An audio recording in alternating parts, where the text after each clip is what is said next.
This is bad ad copy. That was my bad ad copy for the bit that we... I'm gonna start again. I want to start over again. Hello, welcome to House of Decline. Remember, you can get extra content on our Patreon, patreon.com/House of Decline. For as little as $3 a month, you get 100 extra comics and plus a new one every day. For $5 a month, you get the extra podcast, and we have many tiers in which you can stake out your claim to House of Decline producership. So go to patreon.com/House of Decline and subscribe now. Now on to the show. I just wanted to remind everyone that for $1,820 a month, you can live with me. Yeah. You can actually move in with me. Yeah. And we have a little bassinet set up for you. We don't do co-sleeping with our patrons. Yeah. If you need a podcast that's the rule, right. No co-sleep. That's the guarantee. No co-sleeping, okay? The parasocial relationship will not extend to sharing the bed. Yeah. There will be no physical intimacy, but you will feel safe. You will feel cared for. You will get your choice of lullaby. 3 square meals a day. Why are the meals square? The meals are square because that is the healthiest way to ingest food. Squarely? Everybody knows. Yeah.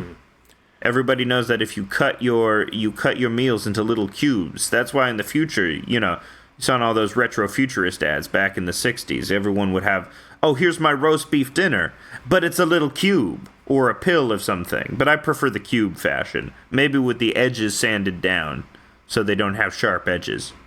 I wish we could just take a pill for dinner, A dinner pill? Yeah. Yeah. Well, you can. It's called Adderall. And then you don't you don't feel hungry. I thought you were supposed to snort Adderall. Well, if you're being all dime square about it, if you're being a real dime square guy, that's an area that's like in or close to Times Square? I don't know where Dime Square actually is located. I thought it was in like the downtown of Alphabet City. I'm looking it up now, if it even exists. I think the reason it's called Dime Square is because it's near Times Square, but I could be wrong. I am looking up Dime Square on Google Maps. Apparently, according to Google Maps, Dime Square is somewhere near Seward Park, in the Lower East Side, near Chinatown. Near China, wonderful Chinatown. Okay, so I don't know. I don't know. But that's what the whole thing was with Dime Square. It's like the downtown art scene. Remember the downtown art scene, Stephen? No, what's that? Just people doing various performance art. People, they're writing stuff on themselves. They're painting their bodies. They're going woo. Lamont Young, just wearing biker uniforms, going woo. Was he the major fixture of the downtown? He was a fixture. Yeah. I don't know if he was the major fixture. His whole thing is making fixtures and then having sound come out of them. Absolutely. And the sound that would come out of them would be woo. That's what it... I went to that room he set up. The room he set, the Lamont Young room. Do you know what it's called? It's on Church Street. I went there. I know. It's a big sound house. They have these huge speakers playing different frequencies, and then if you move your head, then the frequencies shift around, so you can play the room like with your own head as the instrument. It's pretty neat. It's pretty neat. Smells like a lot of interesting guys. Yeah, it smells like incense in there. Like a bald Hare Krishna guy answers the door, and he's like, "Please take off your shoes and enjoy the Lamont Young room." I forget what it's called. I'll look it up. And if you're in New York City, you should definitely go check it out. But, the downtown art scene, apparently, it used to just be about, you walk through a house and there's shifting tones. What a nice atmospheric thing that I can go through. It's called the Dream House. The Dream House, Lamont Young's Dream House. That's what it used to be. And now, apparently, it's some sort of weird pseudo-fascist performance art, which is very funny.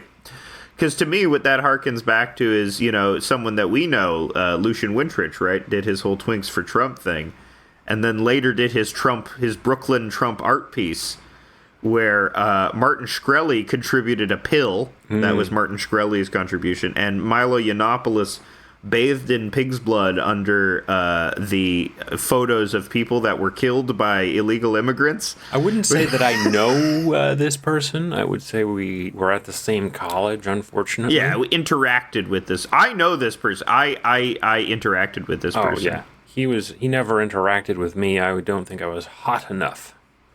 Yeah. I was not a hot enough man. I didn't have muscles. This very, very strange person. In the freshman year, he started a secret club with all the cool people. Right. A secret society, like a Skull and Bones style club. Yeah, and the school we went to is like a bunch of Manhattan jerk-offs, like way too wealthy Manhattan people. HBO's girls, basically. A bunch of HBO's girls. Yes. And they were all at the school, and this nascent Twinks for Trump guy was like, hey, do you want to start a secret club of cool people?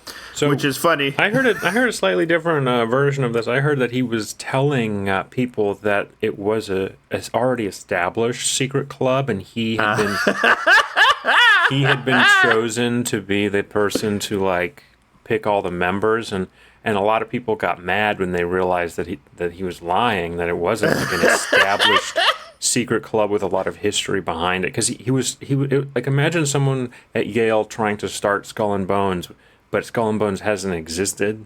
He's trying to start his own Skull and Bones. Why can't we masturbate in coffins here at this school? It was really the coffin masturbation that got him going. I'm glad that I was so like oppositional to literally everyone due to my high school, because it really saved me from being friends with the bad people.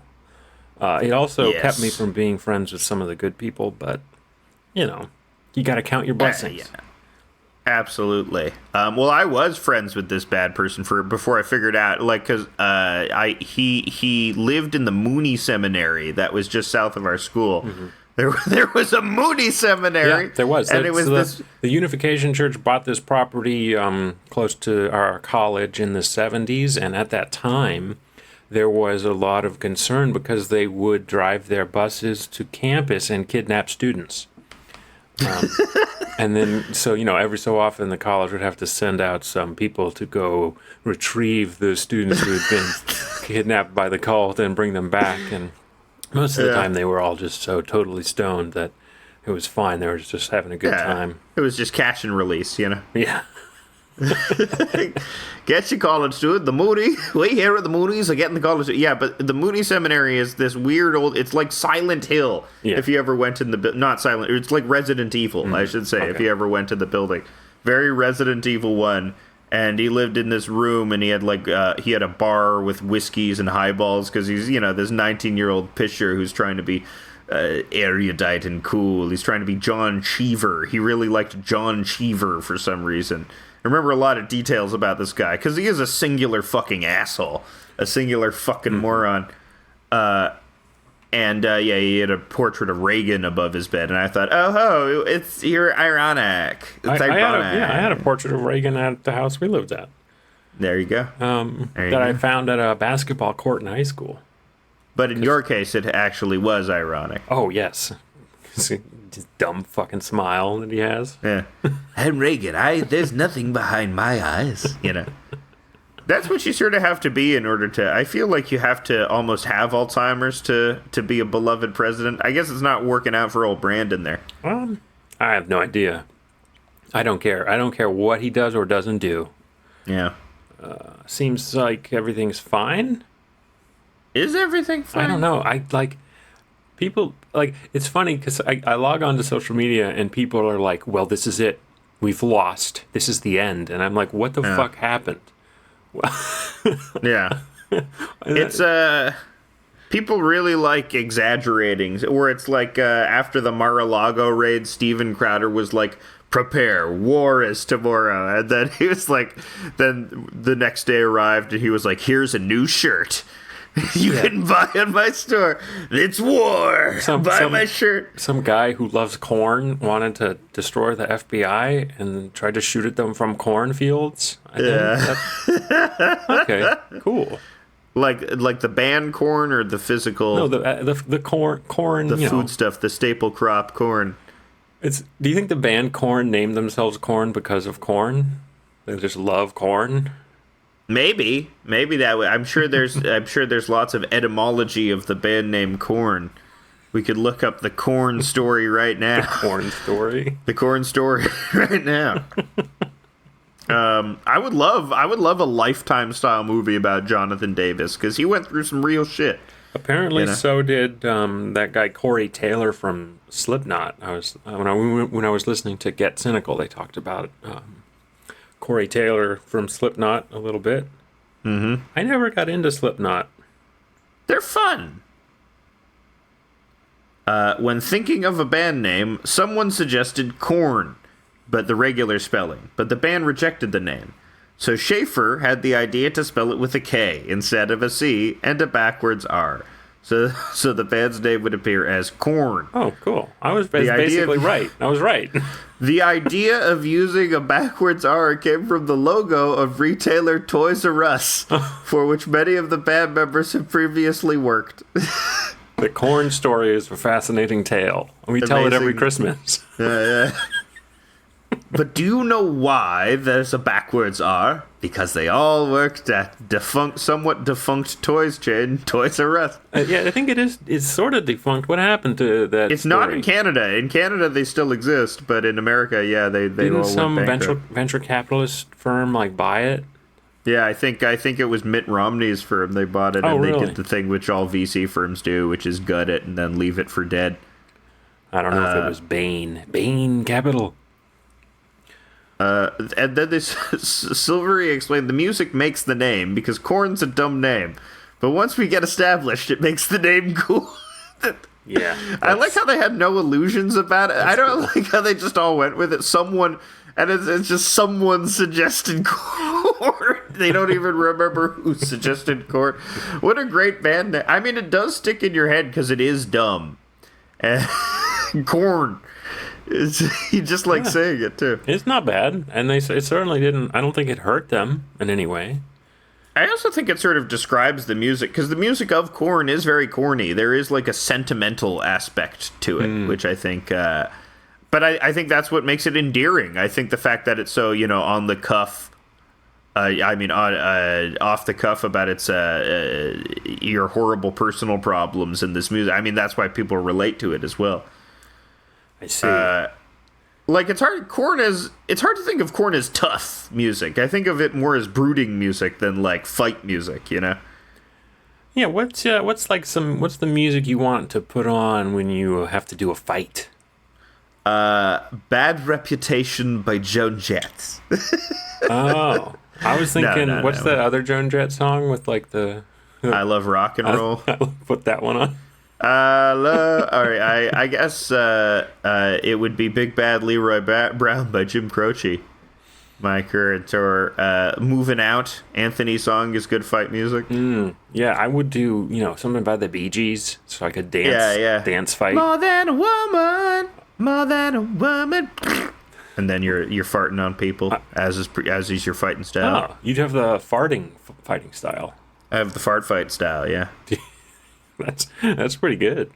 Yeah, that's absolutely. People do not understand 5,000 years of fart karate. You know how you goes all back to the ancient fart Okinawans. They were training on their land. One must be disciplined with their farts. This is great material. You know how you get those farts that sometimes are actually smell like an open sewer? Yeah. What why that seemed to be randomly happen? What's going on with that? It's because you're at night. You're shoving dead bodies into your ass pussy. That's true. At dead night, you're digging up dead. It's like you're a somnambulist. You got a cabinet Dr. Caligari thing going on. You're going out at night with a shovel. You're half awake. You're digging up the grave of someone named Gertrude Miata. And, you're taking her skull. You're taking what little bits of flesh remain on her skull, and you're shoving them up your boy pussy. And you're like, you're crunching them. You're crunching them there. And then you go back to sleep. How about the cabinet of Dr. Calamari? And it's like, ooh, I'm a squid. Ooh. Yeah, I'm a squid guy. Ooh, I'm a spooky squid man. I go out at night and I guess because Dr. Caligari wasn't the one committing the murders, he would do the hypnotism to make people commit the murders. Well, the one guy to commit the murders. I mean, you watched that movie for the expressionist set design, Yeah. Very cool. I watch a lot of movies for their expressionist set design, like Scott Pilgrim versus the World. Yeah. It's my favorite example of expression. Hot Tub Time Machine. Hot Tub Time Machine, favorite example of expressionist set design. Absolutely. All those angles, all those hard angles, Yeah.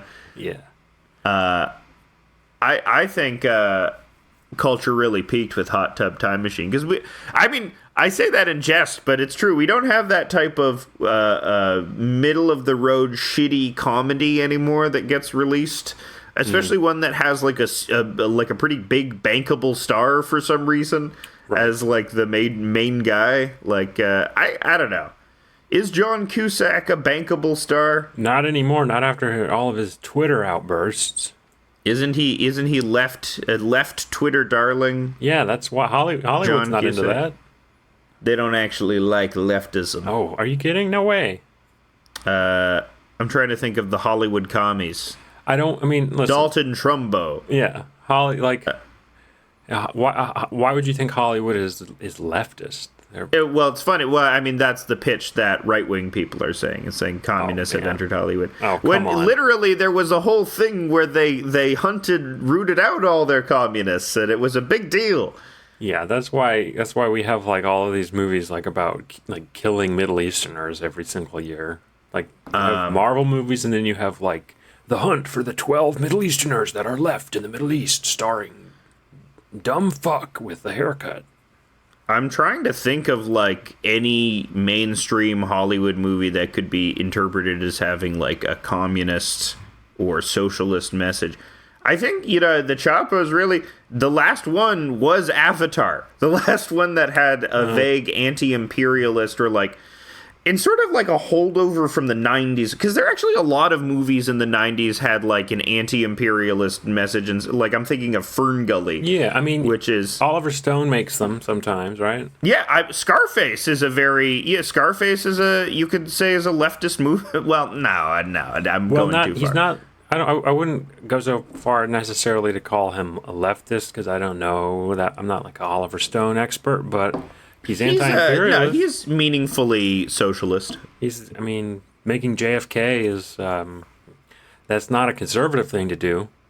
Yeah, or I guess even making Malcolm X. The fact that Malcolm X was allowed to appear at that time, as Malcolm X, he wasn't a socialist, was he? I don't know.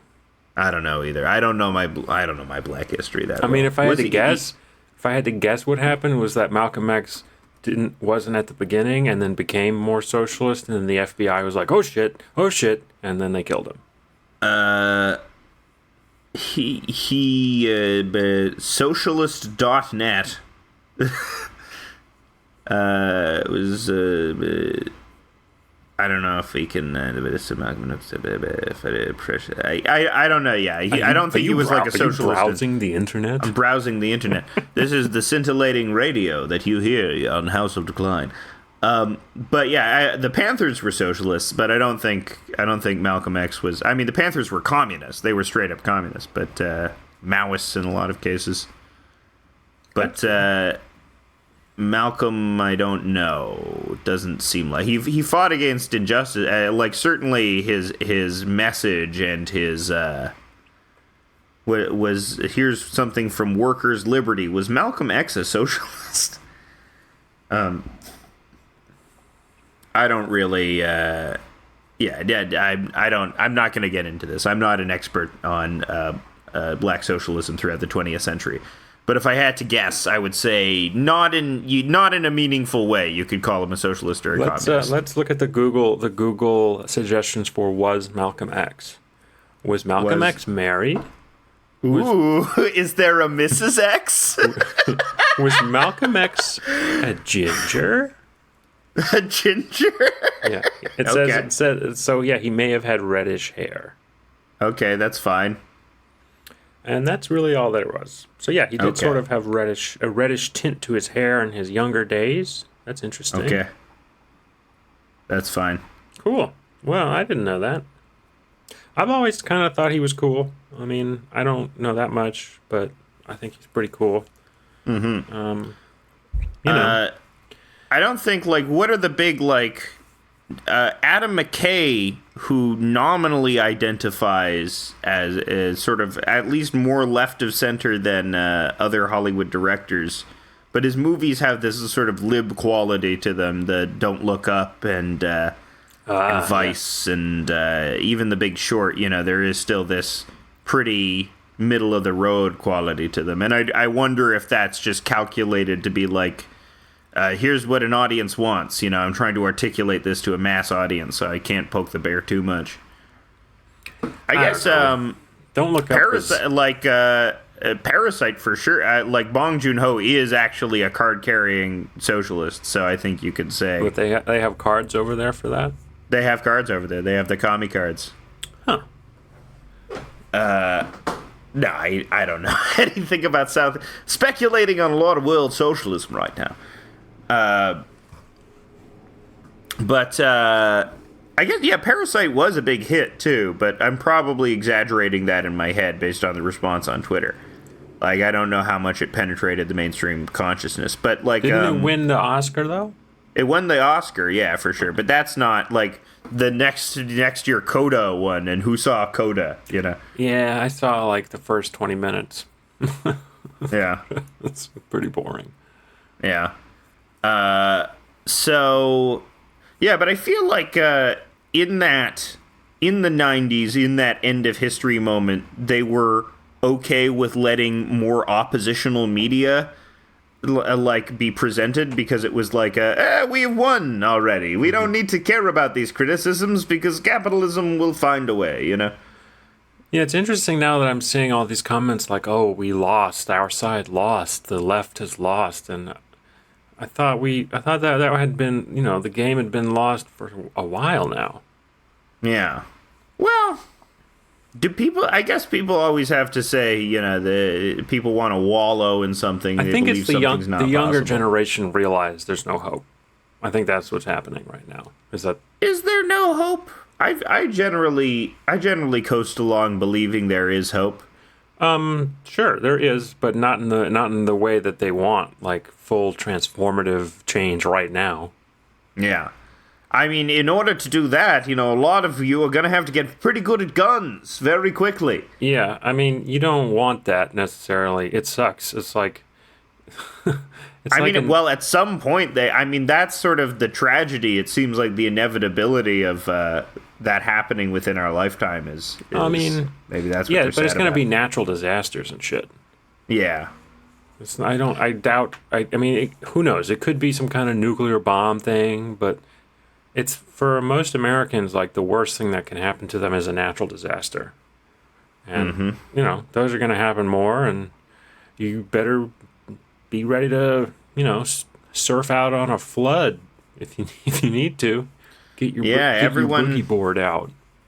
Everyone should have their houses on stilts, and your house should also double as a houseboat as well, in case, you know, you need to ride the waves. Yeah. In case you need to ride. I mean, there's going to be a big surge in the houseboat market, Stephen. You know, Waterworld. Talk about the ultimate movie that predicted everything. It's Waterworld. Yeah, you know, it's the transformative change like happens with like generally a lot of violence. So, you know. Yeah. But things aren't that bad. They're basically the same. Oh, the rainwater is not drinkable anymore. Apparently. It's if you're drinking right now, like out of a can that's sealed with plastic. People are drinking out of plastic bottles, and they're complaining about the forever chemicals. You're talking about the PFAS? Look, I enjoyed. There was at one point in my life where I enjoyed a nice tall glass of rainwater, And I just can't have that anymore. It used to be you could have a gin and rainwater, and you'd just take your gin, you'd put 2 fingers of gin in a highball, and it would be raining, and you'd lift your glass out into the rain, and you'd have a bunch of rainwater dumped in there, and you'd have a big gross alcoholic parade with yourself, and you jack off in front of the mirror, and you go, I'm alone, but at least, you'd have the gin and rainwater for you. And now, these chemicals in it are going to make me even gayer. Well, there is a way to get rid of the forever chemicals, if anyone is interested, and that way is to donate blood. If you donate blood, the forever chemicals, some of them go out with your blood, and then your body makes new blood, and then you don't have as many forever chemicals. So if you're concerned about all the rainwater intake, go donate blood every month or however frequently you can do it. And then some person that doesn't have enough blood, they get your forever chemicals. They become gay. They start becoming gayer. Is that what happened to you? Is that why you caught it? You caught the gay? Yeah. Well, because it's the microplastics make you gay. And I ate a lot of my action figures as a kid. I would suck on them. I'd suck on them until the paint chipped off. And thinking about microplastics and how much I chewed on plastic tips of pens, like the pen cap. Absolutely. I was chewing on macroplastics and. Yeah, absolutely. And it's it's a testament to your straightness that you're not gay right now. What with all the plastics. I know. Can you imagine how straight I used to be? Wow. You were forget about Chuck Norris jokes. They would have been making Steven jokes. And the microplastics brought me all the way to the brink of bisexuality, but I didn't cross the line. I did not. You tiptoed ever close to the line of bisexuality. Whoop. Maybe I knew. Yeah. And then meanwhile I crossed. I'm that kind of bisexual guy who only likes the hottest guys that look the most like a lady. Does that even count? Yeah, at that point, no. It's no, you're just straight. I like the idea of the gayness. I go to the doctor and says the gayness is spreading. You're becoming even gayer as you get older. The gay community took a big L, I guess. Not really, in terms of not being able to hook up with Lee Pace anymore because he got married.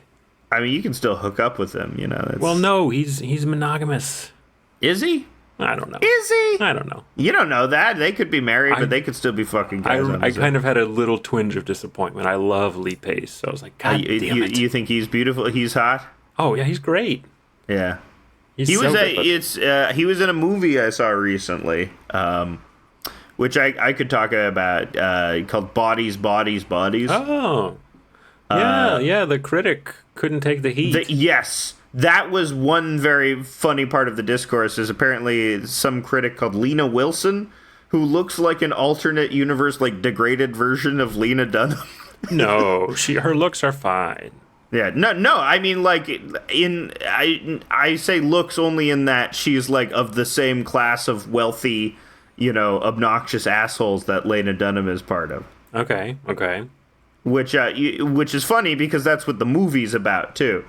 And Amanda Stenberg apparently this person, Lena Wilson, wrote a negative review of Bodies, Bodies, Bodies, of which Amanda Stenberg is the producer and star of. And Amanda Stenberg went in her DMs, said, apparently one of the lines Lena Wilson used was, this movie is like an advertisement for cleavage.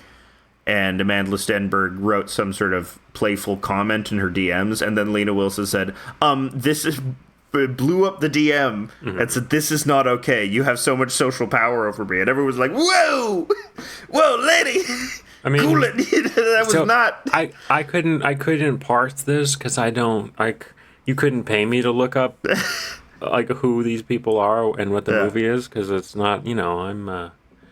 What am I? Well, the movie, it is bad though. The movie is an irritating movie. The problem with the movie, in my mind, I posted about it, is that it has the dialogue that feels like it was entirely pilfered from Twitter threads, which is a thing that you see in television and movies a lot more lately. I think James Gunn's writing, especially in Peacemaker, really like smacks of that quality.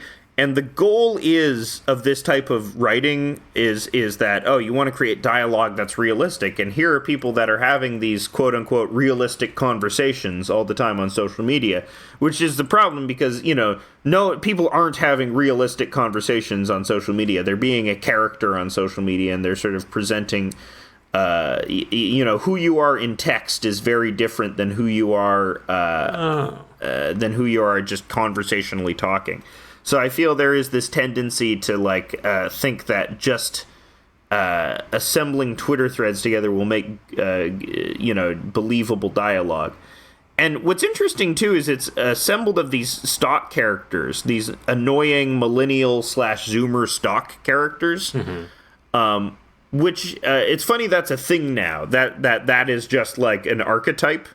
Because it's very easy to compare it to HBO's Girls, so I will. But it feels like that archetype sort of fomented around 2010 of this sort of shiftless, wealthy, narcissistic, artiste type person, where the arc of their character is them becoming slightly less selfish over the course of their life. And say what you will about HBO's Girls, but that show is executed, and those characters feel so much more lived in and believable and honest than the characters in this movie, which very much feel like 6 different versions of the same stock character, and then Lee Pace, who plays like a different type of guy. The performances in it are all good. Rachel Sennett is very good. She plays a character named Amanda, and like a big thing in it is she has a podcast, and that's her personality, one of her personality traits. And that's our personality. That's us. That's us. We're, but yeah, the plotting of the movie is good. There's a lot of good setup and payoff, and playing with your expectations, and even how it ends is pretty funny. Fucking Pete Davidson is in it, and he does a pretty good job. He's playing an asshole. He does a good job at playing an asshole. But another huge problem with the movie is the script calls for everything to be at night, which usually when you're shooting it, and at night specifically in a hurricane where you can't see anything. So there have been movies that pull this off, like The Descent, where it's mostly darkness, but they figure out interesting ways to light the characters, usually with flares or with cameras. In this movie, it does not find as many visually dynamic ways to light the characters. It is just darkness for a lot of the movie. Well, they should just have them be on their phone and their faces are illuminated by their Twitter It is feed. that. They do that, but they don't...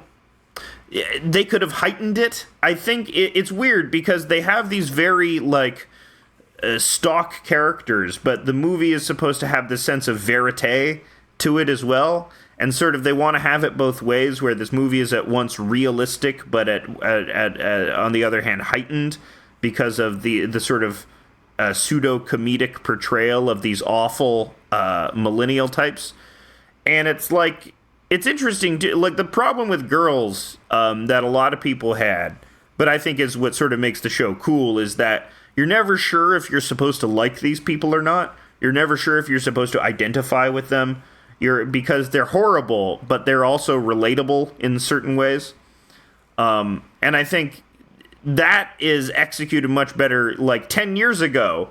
Mm-hmm. And that trope comes back again today, but in this sort of ersatz, degraded format.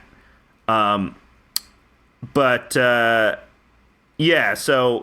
it's interesting we have this. It's interesting that this media thing of this wealthy hipster essentially is very overrepresented in media too, because I guess that's who's making. Yeah, who's making it? Yeah, exactly. The thing that it's making me think of is how novelists these days are only able to write personal experience novels. Mm-hmm. So they have to have a messy breakup so that then they can write their big book about it. And mm-hmm. the only thing people are able to do creatively now, it seems, is tell their own story. And it's kind of a shame because, the interesting stories are the ones that are where interesting things happen. It's like a story about a party where everyone's like, what, playing Mafia? Yeah. Like, yeah, okay, we all have that story. We don't need to. Yeah, but in this version, it's a spooky, because everybody starts killing each other. Oh, they because of start killing paranoia. each other. Okay. Yeah, that's the joke. That's the gag of the movie. Okay, I mean, I don't know. You've had a lot of these movies, actually. It's become a trend of, like, horror comedies, of murdery horror comedies involving class commentary. Okay. Where you have The Hunt was one of them, and Ready or Not was also another one of them.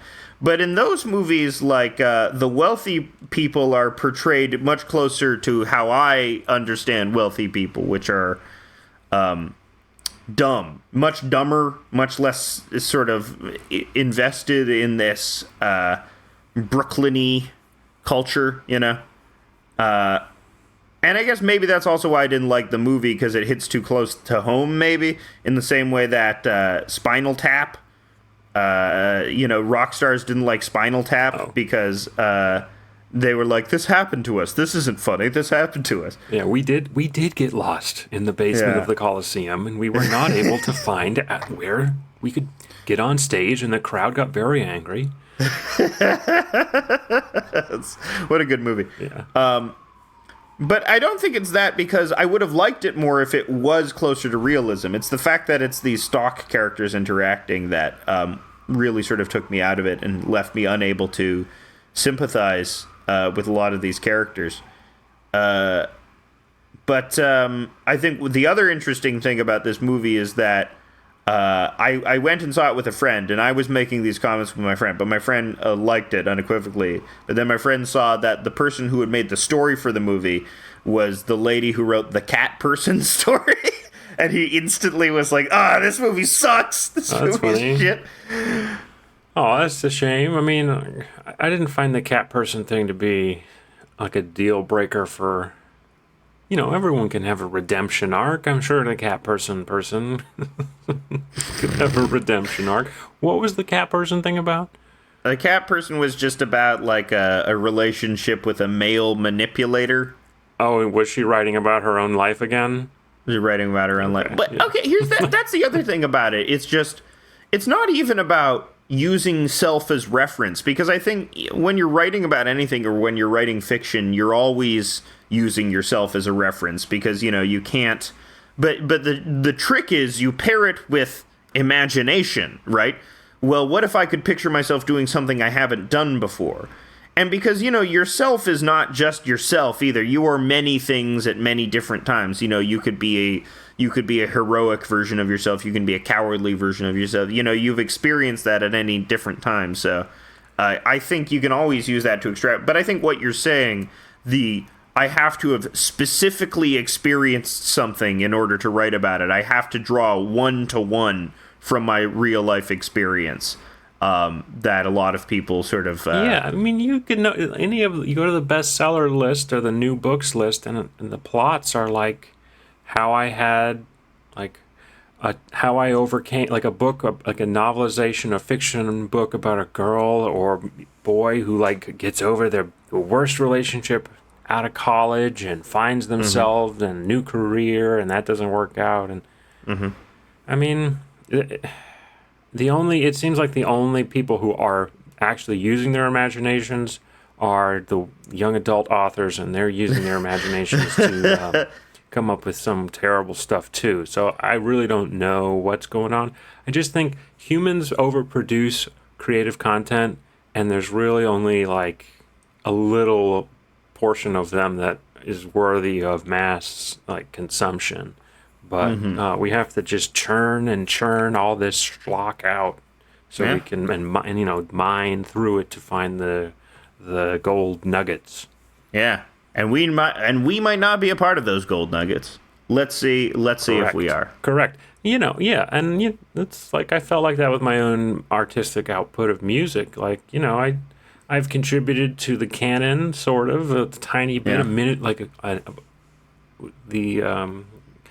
sort of comparative amount would be like an atom. I've contributed 1 atom of creative output. It's out there. You can find it. It has maybe pushed other people artistically in another direction.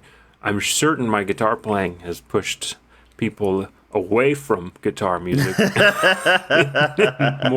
probably more occasions than it's pushed them towards it. Yeah, I think that is a thing with being an artist too. Is like even a Bo Burnham, early in his like I'm doing dramatic songs. His song I'm just an artist. I'm wearing makeup. and it's whiny and bullshit. I hate fucking Bo Burnham so much. Yeah, I refuse to watch him. I refuse to watch him. I had a friend from high school DM me and be like, I got a lot of Steven vibes from Bo Burnham, and I just sort of And then later, like a year or two later, like just a week or two or so, I tweeted, like, I wonder if anyone's ever written a song about feeling like shit. And this same guy replies to me with a Bo Burnham song that's just called Shit, and I just went like, no, No, Bo Burnham's fine, and he's very clever, and he's very competent, but it's, I don't know, it feels like it's music for people who otherwise only listen to video game soundtracks, or it's like it's comedy for people that's their only music taste. Mm-hmm. If you understand, a very specific type of normie. I shouldn't call them normies. I don't know. That's really not a normie. That is not. No, you're right. It's theater. It's theater kid shit. That's ultimately what it is. It's theater kid shit. Yeah. The normal people are not listening to video game soundtracks. I mean, unless culture has really changed in the past 10 years, normal people are listening to. They're listening to Jason Aldean, or they're listening to the Young Sheldon soundtrack. That's right. With the laugh track still in. Yeah.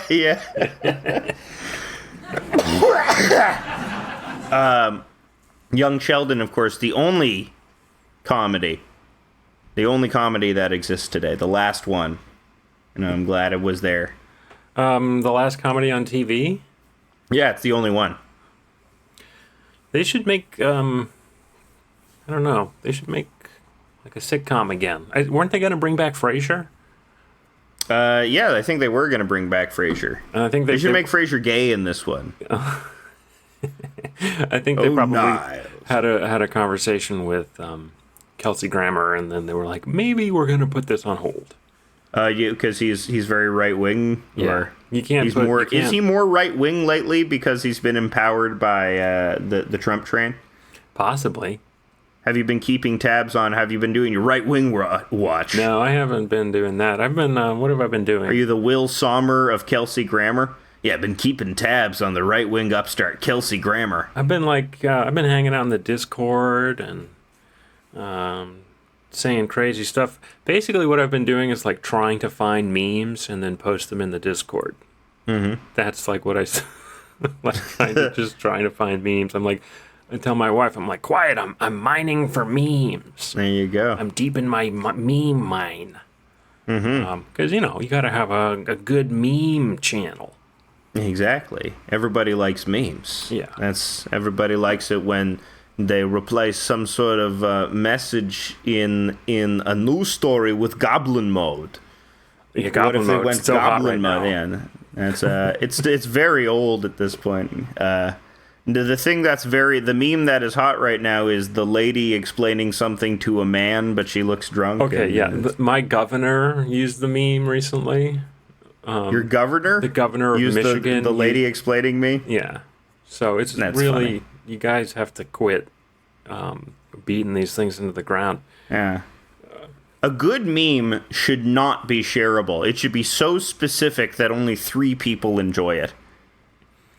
Sure. I mean, that is not like the definition of a meme, but I make art memes, okay? I make art memes to be enjoyed only by like 6 people. I make memes that are so obscure and unpleasant. I make the noise music of memes, okay? I'm a fucking artist, okay? These memes inherently resist capitalism. Because, who would want to purchase these memes? Who would want to profit off of these memes? These memes that are so obscure, that are so fucking fucked up, that only like 2 or 3 people will be like, wow, that resonated with me. But you know what? You know what you've done by reaching those 2 or 3 people? You've created meme heart, buddy. There's a cool event going on in my town called Fuzzfest. Fuzzfest? Yeah, for like heavy rock, heavy metal. Okay. And I thought it sounded like either a furry or a police festival. Or maybe like for furry police.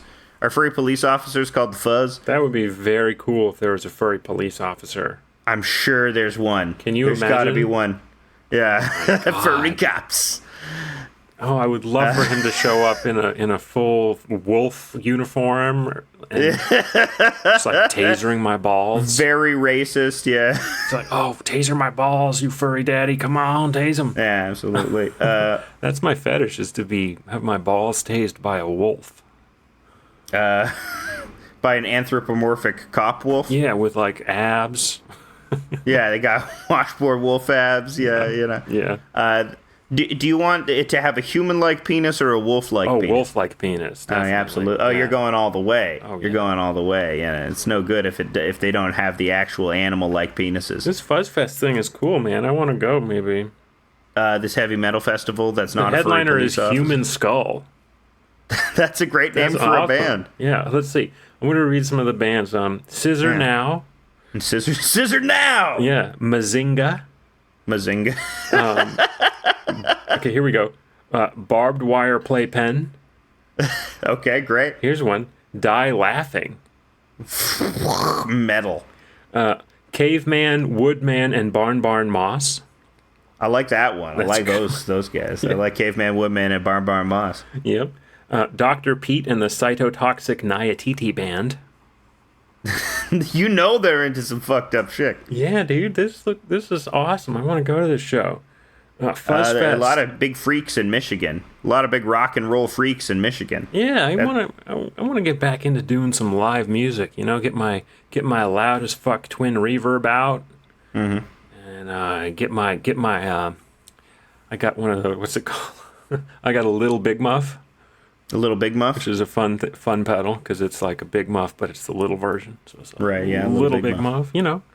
Do some screaming solos, but my fingers are so out of shape. It's nuts. Yeah, I'm trying to play guitar, and it's like my fingers are too tired. Maybe you should start taking finger supplements. Yeah, I think what I need to do is practice. That or you put, what you do is you cut open your finger and you put the B12 vitamin right in there. Take steroids to get like finger muscles for guitar. Yeah, inject steroids right into your fingers. I think that's what Herman Lee did in Dragon Force. He's got really muscular fingers. Yeah, his finger muscles are like got veins on them. Yeah. Everyone wants really vascular fingers. That's what you're going for. Why did you choose Herman Lee as like why not Steve Vai? Oh, well, see, Steve Vai doesn't focus on speed. Steve Vai focuses a lot on like this kind of cheesy, emotive playing. That Herman Lee is about speed. He's all about speed at Dragon Force. Yeah. I haven't heard a lot about Dragon Force for like 20 years. I feel like not 20 years, like 50. They weren't popular since I was in high school. Yeah, that's like Are they still releasing albums? What was the last Dragon Force album that was released? I don't know. Dragon Force. Who doesn't like power metal though? Who doesn't like big fantasy? I mean, power metal can be pretty bad, but I don't. It's not at all my favorite genre of metal. So I like Herman Lee and Sam Totman have been the major creative forces, the twin forces of Herman Lee and Sam Totman. Their last album was in 2019, and it's just called Extreme Power Metal, which is that's great. I love this. There's a new trope of naming things like that.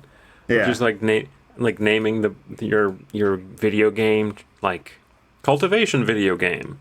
Yeah, I really enjoy this. I think it's that Zoomer irony, Yeah, that Zoomer irony has infected the 76-year-old Herman Lee. No, he's not 76. He is 45, though. It's funny to be 45 and still playing Dragon Force music. I mean, how old is Rivers Cuomo? Oh my God, you're right. He's like 55 and he's still making music about being a frustrated teenager. Yeah, about being in 8th grade. Yeah. He's 52 years old. Oh my God. And he's like, I just jizzed my bed for the first time. I just jizzed my bed for the first time. Yeah. I think like the latest thinking about you. Yeah. The latest Weezer single was like about like being unhappy because you're online. Great. You know, that's something we can all relate to. The mental health. You know, everyone's mental health seems. Everyone's mental health. Their mental health seemed to be going down this week. Yeah, it's not the fresh maker apparently. It's the fresh take. My mental health is fine and stable, but people were upset for reasons I could not quite determine. My mental health was bad because my mother is in town and she's judging me. Alex, why aren't you married? Yeah. Maybe you could meet a nice boy, perhaps. Adopt a baby. It could be whatever race you want. A Chinese baby. That's how it works with you. But the boy that you marry, maybe he's Jewish. Maybe he's Jewish. Maybe he's a doctor. Maybe he's Chinese and he's a doctor. Maybe he converts to Judaism for you. Maybe. Who knows? I haven't watched the last episode of The Rehearsal, but everyone's talking about that. It's good. It's really, really good. Okay, well, don't spoil as someone the last... who was a child actor myself, it's okay. Gets into it. It's basically about the child actors used on the show is the general gist of it. And okay. Well, it's weird. There's only 6 episodes. Yeah, and 5 of them are devoted to the same. I think thing. He probably spent way too much of the budget on the on the stuff he was building, like the prop house and the prop bar. I mean, you know, that's good. Is he genius or is he devil? He is genius. It's interesting that it got renewed for a second season because I feel like it's sort of a complete arc in the first season. So we'll see how much it does. But he's developing quite a little universe. Quite a little universe, Nathan Fielder. Well, yeah. Now everyone's mad at HBO for getting rid of Sesame Street. Yeah. It sucks. I was like in the middle of watching Sesame Street. Yeah, now I won't know what happens. I'm not joking. I got a 1-year-old. We're watching Sesame Street, and now I fucking can't watch Sesame Street except like the new Sesame Street where they're like, Elmo has AIDS. Fuck off. I don't want to. What you're referencing there was a Muppet with HIV in the South African version of Sesame Street. Oh, I thought it was in the New York Sesame Street. There's a specific New York Sesame. I like the idea of the only Sesame Street was the New York Sesame Street. Now you're telling me there's like a South African Sesame Street? Yeah, there's a Sesame in a workshop in every country. In Canada, apartheid in this Sesame Street. Yeah. I don't know if they go into that on the South Africans. Welcome to South African Sesame Street.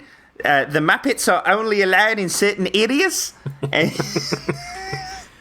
That's really bad. No, they did it post-apartheid. Sesame Street only made it to South Africa post-apartheid, but there was a Muppet, in fact, that did have HIV. Yeah, the new Sesame Street's got too many heavy concepts. Like, I want to go back to like Elmo's getting cyberbullied. Like they keep calling Elmo a faggot online. Yeah, they swatted Elmo, and Elmo is dead now. Elmo is dead now. They swatted the Kiwi Farm. Swatted Elmo. Yeah. It would be funny. Elmo started Twitch streaming. Elmo started doing trans activism on Twitch streaming, and they swatted Elmo. This is what I think. To fight Kiwi Farms, you have to go into Kiwi Farms and troll them. Yeah. And I think one way to do that would be to just constantly start threads about trying to swat Elmo.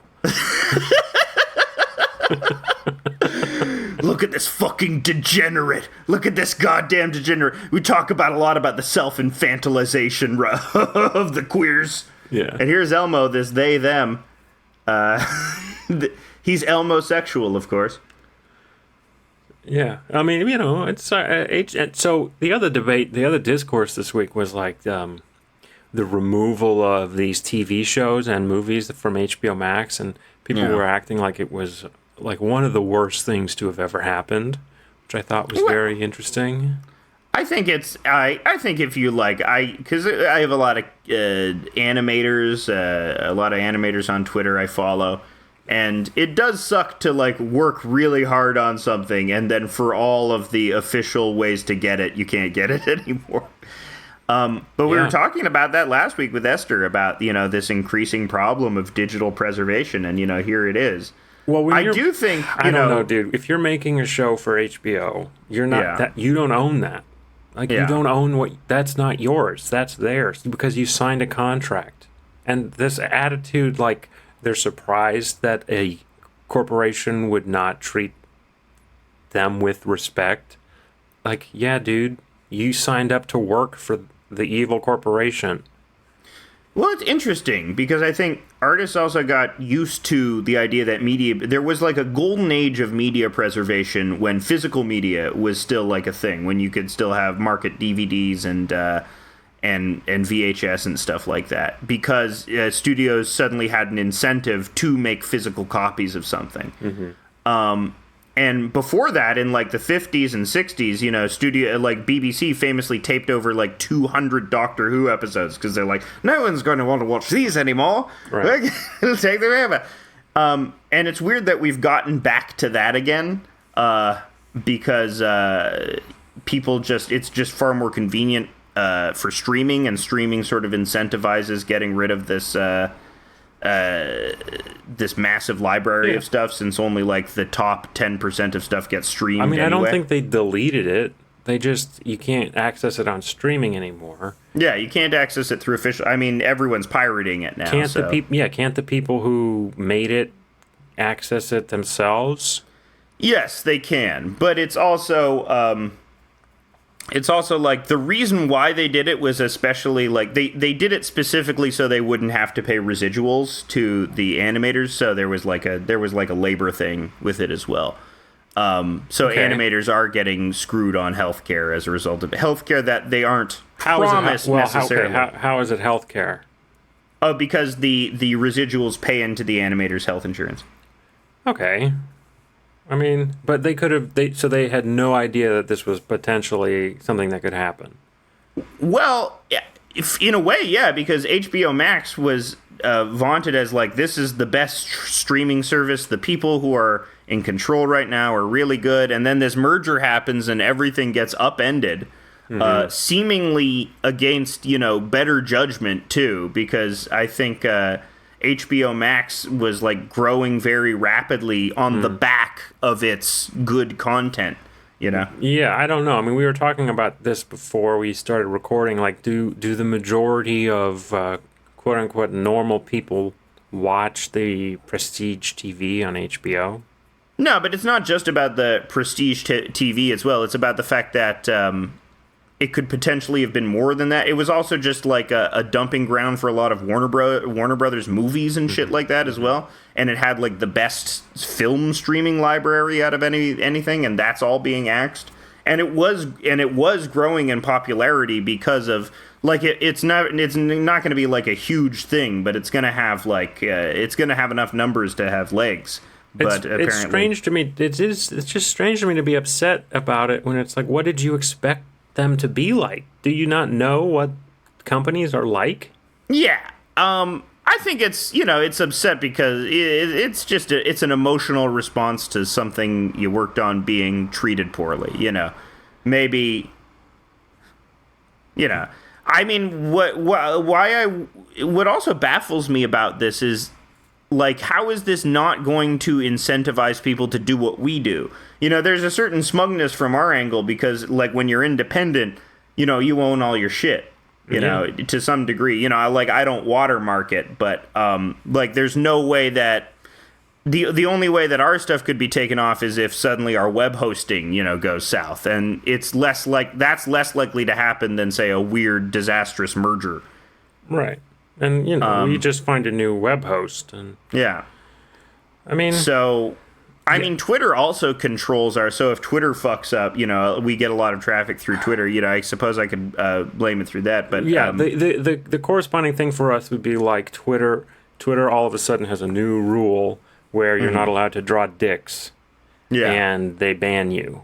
Yeah. And then all of your tweets and all of your images that you posted, like say we didn't have any backups, like all of your comics were only there. You would not, that could happen. But we know about that, and so we make backups. And but also, like, there's a difference because you don't sign a contract with Twitter. I mean, I guess you sort of do. Yeah, but you do it's a terms not an of service. But... You agree to conditions, and one of the conditions is they can ban you at any time. Yeah. And that's kind of, there's a similar thing with HBO. When you are an animator or you work on a show for them, you don't get to own that because they own your labor because you are a worker being exploited by big capital. So I'm sorry that happened to you. Use it to no longer work for HBO. I mean, it's very frustrating, especially with animation, because you do need a big studio apparatus and lots of money in order to make a very high quality animated show. Like, you can be an independent animator and just do it by yourself and produce quality work, but it takes so much fucking time. Cyanide and Happiness has done it. Yeah, absolutely. But if you want really gorgeous, beautiful, there's just the market for that is dying. So, but yeah, I don't see how this just doesn't incentivize animators to do the thing that we're doing and just grind it out on social media until they can, crowdfund enough money to get their shit done independently, such that they'll. And I think that is the way things are going. All of these big legacy media operations just do not understand how to preserve talent, or do not understand how to, nurture something that has a lot of potential. It reminds me of how, in the 90s, you'd have something like Seinfeld, which for its first 3 seasons just did not find an audience, but they had people at the network who were backing it, and eventually it became the biggest thing ever. And I feel like even that moderate amount of risk taking is not present in business models anymore. Yeah. I mean, I guess it was for Netflix, and they're now serving as this horrifying object lesson for the industry of just throwing too much money at too much stuff. I mean, I don't know. Netflix seems like it's probably going to be fine. They'll probably just have to cut back on just some of the scale back. schlock they're putting out. Although I did like The Sandman. I thought that was pretty good. Yeah, I liked it too. There was debate about trans representation and Neil Gaiman's trans representation. I was reading. In Sandman? Yeah, in Sandman in particular, in the comic books, because it's more explicitly. There's a trans character in the comic books, and what I garnered is that for the most part he's liked because he's one of the. They were he's the only he's the only non-turf British writer there is. Yeah. Well, the other one is Grant Morrison. They very early on were writing these great trans characters, in The Invisibles, a book published in 1992. Has Lord Fanny, one of a hugely influential and wonderfully drawn and deep and well thought out trans characters. So But I think, from what I could gather from watching the show, the trans character in the Sandman is Desire, which is a incarnation of, or not, I don't know, a personification of the concept of desire. But Gaiman doesn't want you to say that it's a personification. It's they actually are desire, and dream actually is dream. So I don't know. It seems like maybe not necessarily representation. But yeah, I mean, it's weird that these concepts are gendered at all. Right. Because if they are concepts, why do they appear gendered? Yeah. Why is death the hot lady? Yeah. Because it's cool. That's why. Because it's cool if death was a hot, chill goth lady. Yeah. But just back to the art thing and then HBO, and I mean. HBO is like a patron, and they own your shit. You know, Yeah. you're not. If you make something for HBO, you're not making something for anyone but HBO, Yeah. and they get to decide what to do with it. So, don't sign your name away.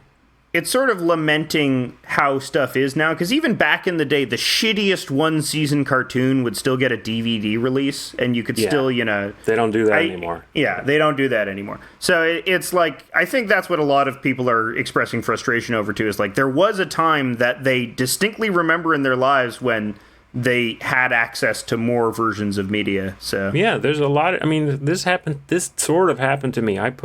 Not really, but, I mean, I put like 100 songs from it that I recorded from like 15 to 23 on a website called icompositions.com, and that was the only place they were.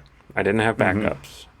And then at some point in the 2010s, icompositions.com went under, and they deleted all of the databases of music, and I didn't hear about it. I try to go back and log in, and the website's gone, and all of my music is gone, and I don't have that anymore. So, wow, the imperial forces are flying directly overhead. Yeah, well, that's because we're talking about the loss of art, and we can't have that. Could you hear that? No, what the hell was happening? There's like some very loud airplane. Well, with that's been a wonderful episode discussing the impermanence of everything and how if you're an artist, you're selfish, but also you're good and you're fine. Yeah. Thanks for listening, and let's have a little laugh track to take us out.